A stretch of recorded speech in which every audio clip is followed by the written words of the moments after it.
My grandfather, who I call Duji, had his 90th birthday last year. It was an amazing day filled with happiness and family. Duji was born in 1927. He was born in a small town called Velika Berezna in what was Czechoslovakia.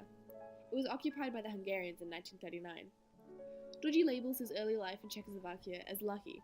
Our family has been Jewish for generations, and he describes it as a very democratic and free place for the Jewish people. Duji had 7 siblings growing up and 2 parents. His father named Isidore, mother Malvina, then in order of age, an older brother named Martin, a brother named Herman, 3 older sisters named Rosa, Blanca, and Utsi, another brother named Alexander, and a younger brother named Nathan. Nathan did not survive the concentration camps and the Holocaust. Being a Jewish teenager was a great experience up to a point.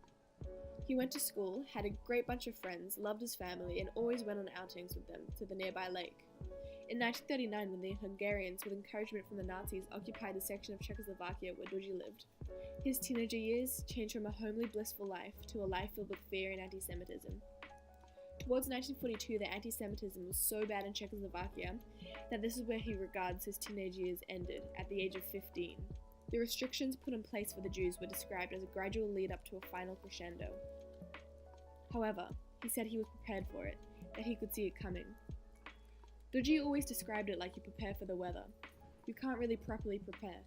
You know the weather's going to be bad, but you don't know how things will develop. We were all hoping for the best. Duji went through unimaginable terrors during the Holocaust, which I won't go into due to the horrifying nature. However, once he escaped to Australia, he was completely alone. He had no one with him, and only a few remaining family members who had to stay in Europe. He met my grandmother through a Jewish youth group in Sydney. They fell in love and had 3 children, Anthony, Greg, and Michelle, my mum, who each had their children of their own, Michael, Jessica, and Robbie, Sam and Mimi, and myself and my 2 sisters, Rebecca and Isabella. When we were all gathered together for a celebration of Duji's 90th birthday, it's pretty amazing to think back to where he came from and what he has now. He came from losing virtually all his family to creating one of his own, who loves him unconditionally.